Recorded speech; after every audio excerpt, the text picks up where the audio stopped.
Hello students, आज हम लोग करने जा रहे हैं क्लास 8 के मैथमेटिक्स का चैप्टर नंबर 3 जिसका नाम है अंडरस्टैंडिंग क्वाड्रिलेटरल्स। इसके 2 पार्ट्स हम लोगों ने ऑलरेडी कंप्लीट कर लिए हैं। आज हम लोग करेंगे थर्ड पार्ट। पिछले वीडियो में हम लोगों ने पैरेललोग्राम के प्रॉपर्टीज़ के बारे में पढ़ा था। इस वीडियो में उन्हीं प्रॉपर्टीज़ को अप्लाई करेंगे और सॉल्व करेंगे कुछ क्वेश्चंस। तो चलो, पहला सवाल है, find x y and z in the parallelogram ABCD। यहाँ पर एक फिगर दिया हुआ है, ये एक पैरेललोग्राम का फिगर है ABCD, और इसमें हमें एक्स वाई और जेड यानी कि ये एक्स जो कि एंगल बी है और वाई एंगल डी और जेड ये एक्सटर्नल एंगल है। तो हमें इन तीनों एंगल्स के मान फाइंड आउट करने हैं। तो चलो सॉल्व करते हैं इस सवाल को। हम लोगों ने पैरेललोग्राम में क्या क्या पढ़ा था कि अपोजिट एंगल्स इक्वल होते हैं, यानी कि ये जो C है, एंगल C और एंगल A, ये इंटरनल एंगल A, ये दोनों इक्वल होता है। तो angle A is equal to 50 degree. और ये इक्वल क्यों होता है? क्योंकि पैरेललोग्राम के अपोजिट एंगल्स इक्वल होते हैं। तो यहाँ हमें ब्रैकेट में लिखना पड़ेगा अपोजिट एंगल। चलो, एंगल A पता चल गया, लेकिन हमें एंगल A तो निकालना ही नहीं था, हमें तो पता करना था एक्स वाई और जेड। खैर, जेड निकालने में हमें एंगल A की जरूरत पड़ेगी। तो यहाँ पर अगर हम एंगल A और जेड दोनों की बात करें तो ये दोनों तो लीनियर पेयर है। इसका मतलब कि z plus angle A is equal to 180 degree. Now z plus angle A is equal to 180 degree due to what? Due to linear pair. और हमारा एंगल A है कितना? ये तो 50 डिग्री है। तो हम लोग एंगल A के जगह पे 50 डिग्री यहाँ पर रखेंगे और ये हो जाएगा 180 डिग्री। और जब हम लोग इसको सिंप्लीफाई करेंगे तो z का वैल्यू कितना आएगा? ये आएगा 130 डिग्री। अब हमें x और y के वैल्यू फाइंड आउट करने हैं। तो पैरेललोग्राम में हमने कई सारे प्रॉपर्टीज पढ़े थे, उसमें से एक प्रॉपर्टी ये भी था कि sum of adjacent angle of a parallelogram is 180, यानी कि angle B plus angle C, जो कि ये एंगल B और एंगल C दोनों के दोनों एडजेसेंट एंगल्स हैं, इसीलिए इनका सम कितना होगा? 180 डिग्री। और यहाँ पर हमें एंगल C मालूम है, एंगल B के जगह पे हम लोग यहाँ पर x रखेंगे और C के जगह पे यहाँ पर पहले से ही क्वेश्चन में दिया हुआ है 50 डिग्री और ये हो गया 180 डिग्री। और जब हम यहाँ से x का वैल्यू पता करेंगे तो ये हो जाएगा 180 minus 50 degree is equal to 130 degree. तो चलो, x निकल गया 130, z भी निकल गया 130। अब हमें क्या करना है? अब हमें y निकालना है। तो फिर से हम लोग वही प्रॉपर्टी इस्तेमाल कर रहे हैं जो शुरू में इस्तेमाल किए थे। एंगल A 50 डिग्री है, यानी कि पैरेललोग्राम के जो अपोजिट एंगल होते हैं वो इक्वल होते हैं। यहाँ भी तो वही है, B और D अपोजिट है। तो यहाँ पर and angle B is equal to angle D। और एंगल B कितना है? एंगल B तो x है, और x कितना था? x अभी अभी हम लोगों ने निकाला है 130 डिग्री। तो यहाँ से हो गया angle D is equal to 130 degree. तो यहाँ पर हमें सारे एंगल्स पता चल चुके हैं, और वो सारे के सारे कितने कितने हैं तो हम इसको यहाँ पर लिखते हैं। सबसे पहले हमें Z निकला 130, उसके बाद हम लोगों ने x फाइंड आउट किया, ये भी 130, और उसके बाद एंगल D। और असल में एंगल D है कितना? तो एंगल D ही तो y है। इसका मतलब यहाँ पर हम लोग लिख सकते हैं क्या कि y is equal to 130 degree. तो अब हम इसको एक साथ तीनों एंगल को x 130, फिर y भी 130, और लास्ट में z भी 130 डिग्री ही आया। नेक्स्ट क्वेश्चन में हमें फिर से एक पैरेललोग्राम ABCD में x, y और z फाइंड आउट करने हैं। और ये x, y, z है क्या? तो ये तो एंगल्स हैं, x, y और z। तो चलो इसको फाइंड आउट करते हैं। तो सबसे पहले यहाँ पर एक 90 डिग्री का निशान यानी कि सिंबल दिया हुआ है। इसका ये मतलब हुआ कि x is equal to 90 degree. ये दोनों तो अपोजिट एंगल है, इसका मतलब कि दोनों इक्वल हो गए। तो यहाँ पर ब्रैकेट में हमें लिखना पड़ेगा अपोजिट एंगल। चलो, x तो पता चल गया 90 डिग्री। अब हमें y और z निकालना है। तो अगर हम इस छोटे से ट्रायंगल ए ओ डी की बात करें, यहाँ पर लिखना पड़ेगा from triangle A O D, angle A plus angle, इसको हम लोग ऐसे लिखते हैं, angle O A D plus angle A O D plus angle O D A, ये किसी भी ट्रायंगल के तीनों एंगल के सम 180 होते हैं। तो हम लोग एंगल सम प्रॉपर्टी से इसको सॉल्व करने जा रहे हैं। एंगल ओ ए डी यानी कि एंगल y, ये एंगल, इस एंगल का वैल्यू है y। Angle A O D ये तो x है, और एंगल ओ डी ए ये तो 30 डिग्री है। और हमें यहाँ से करना क्या है, हमें y का वैल्यू पता करना है, क्योंकि x तो हमें पता ही है, x is equal to 90 degree. तो अगले स्टेप में हम लोग x के बदले 90 डिग्री यहाँ पर पुट करेंगे और इस इक्वेशन को सिंप्लीफाई करेंगे। इसको हम लोग थोड़ा इधर भी सॉल्व कर लें। तो ये हो गया y plus 120 degree is equal to 180 degree, and this implies y is equal to 180 degree minus 120 degree which gives us 60 degree. तो x का वैल्यू अभी हम लोगों ने निकाला 90 डिग्री और y का वैल्यू हो गया 60 डिग्री। अब हमें एंगल z फाइंड आउट करने हैं। अब ये z कैसे निकलेगा, ये z यहाँ पर है। तो हम लोग एक बार फिर से सवाल को पढ़ते हैं। Find x y z in parallelogram ABCD. ये पैरेललोग्राम है एबीसीडी, और पैरेललोग्राम में क्या होता है कि ये जो अपोजिट साइड्स होते हैं वो पैरेलल होते हैं। तो AD और BC पैरेलल है, और इसको एक ये वाला लाइन सेगमेंट, या यूं कहे कि ये डायगोनल इंटरसेक्ट कर रहा है दोनों को। तो इसका ये मतलब हुआ कि Y और Z ऑल्टरनेट एंगल की वजह से इक्वल हो गए।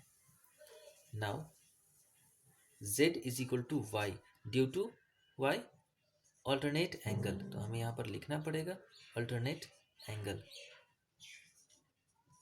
और इस तरह से z आया कितना, तो y 60 है तो z भी 60। तो चलो z 60 आ गया। ठीक वैसे ही हमें x कितना आया था, x 90 आया था। तो हम लोग सबको एक जगह पर लिखते हैं, x 90 डिग्री, y 60 डिग्री, और z भी 60 डिग्री। तो ये काफ़ी आसान सा सवाल था जो कि बहुत ही कम समय में सॉल्व हो गया। नेक्स्ट क्वेश्चन में हमें एक्स वाई फाइंड आउट करने हैं। ये फिर से एक पैरेललोग्राम है, और इस पैरेललोग्राम का नाम है रंस, और इसमें जितने भी डिस्टेंस दिए हुए हैं वो सारे के सारे सेंटीमीटर्स में हैं, और हमें इसमें एक्स और वाई ये दोनों फाइंड आउट करने हैं। तो चलो हम लोग फिर से पैरेललोग्राम के प्रॉपर्टीज़ को थोड़ा याद करते हैं। पैरेललोग्राम का एक प्रॉपर्टी था कि जो पैरेललोग्राम के डायगोनल्स होते हैं वो एक दूसरे को बाइसेक्ट करते हैं।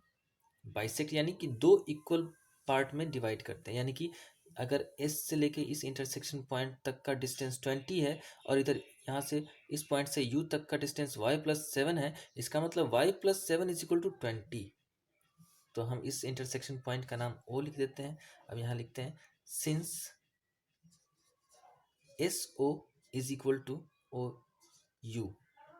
चूँकि हम लोग पहले से जानते हैं कि ये जो दोनों डायगोनल्स हैं इसको इंटरसेक्ट कर रहे हैं, इसलिए इसी प्रॉपर्टी के इस्तेमाल से SO के जगह पे हम लोग यहाँ पर 20 रखेंगे, और OU ये है y प्लस 7, और यहाँ से हम लोग y का वैल्यू फाइंड आउट करेंगे। तो 7 को जब हम लोग लेफ्ट साइड लाएंगे तो ये इतना हो गया, और यहाँ से y हो गया 20 माइनस 7 13 सेंटीमीटर।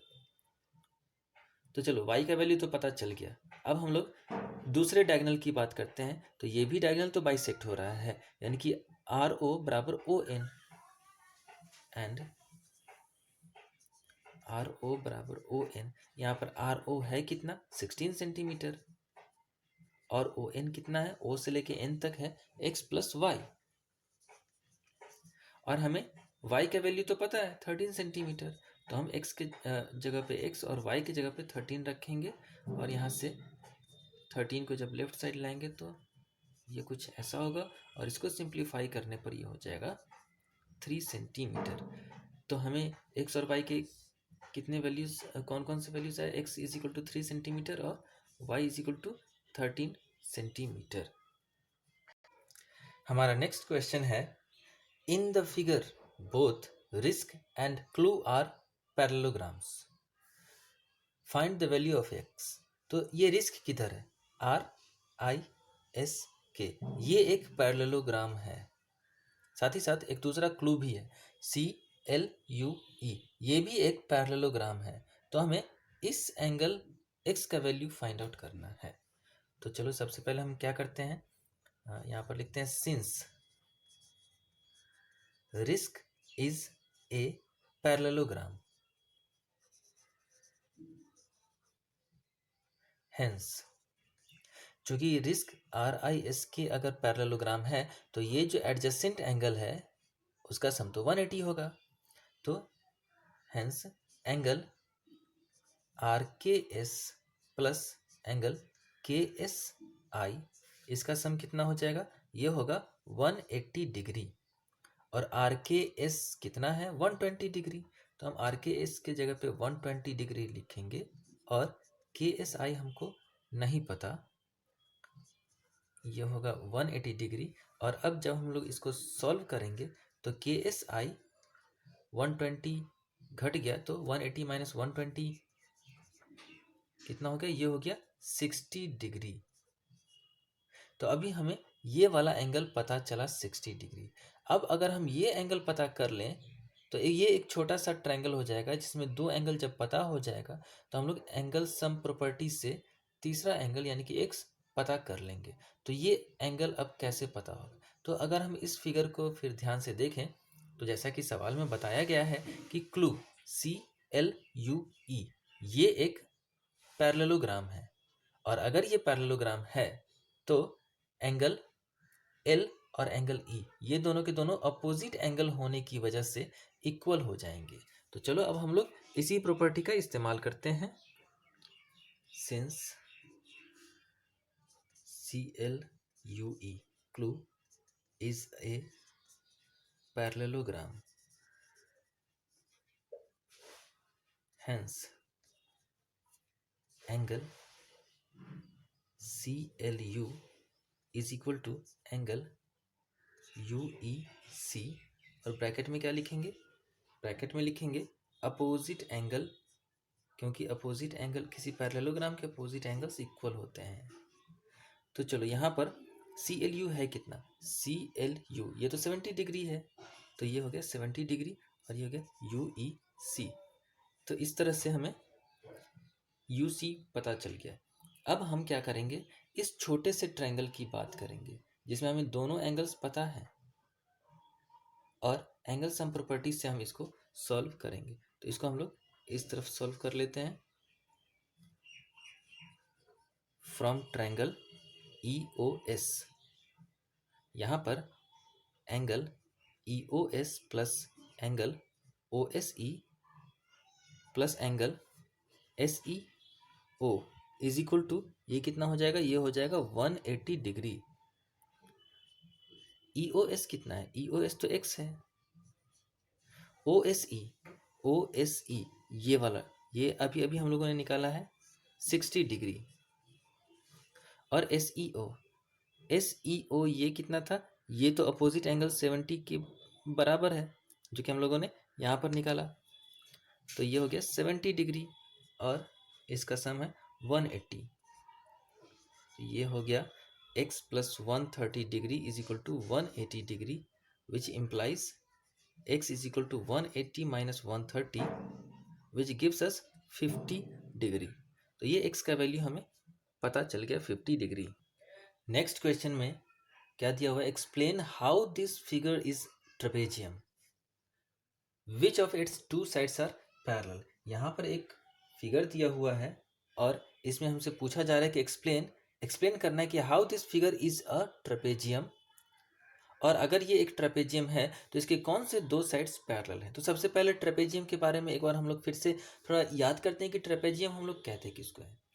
ट्रेपेजियम हम लोग वैसे क्वाड्रिलेटरल को बोलते हैं जिसके एक पेयर ऑफ साइड्स, वैसे तो इसमें दो पेयर ऑफ साइड्स हैं लेकिन एक pair of opposite sides parallel होते हैं। बस ट्रेपेजियम का ये एक प्रॉपर्टी है। और साथ ही साथ ट्रेपेजियम में एक पेयर ऑफ एडजेसेंट एंगल का सम 180 होता है। चलो तो यहाँ पर हम इसको सॉल्व करने की कोशिश करते हैं। यहाँ पर क्या है? एंगल M और एंगल एल, इसका सम है 180 डिग्री। अब ये एडजेसेंट एंगल का सम 180 डिग्री है, इसका ये मतलब हुआ कि ये दोनों के दोनों ये दोनों लाइंस पैरेलल होंगी, क्योंकि जब ये दोनों लाइन पैरेलल होंगी तभी ये इसका सम 180 होता है। तो यहाँ पर हम लोग लिखेंगे क्या, since angle M plus angle L is equal to 180 degree, hence N M parallel होगा के एल के। और अगर ये पैरेलल है के एल के, तो ट्रेपेजियम का क्या प्रॉपर्टी है कि ट्रेपेजियम वैसा क्वाड्रिलेटरल है जिसके एक पेयर ऑफ साइड्स पैरेलल होते हैं। तो यहाँ से हेंस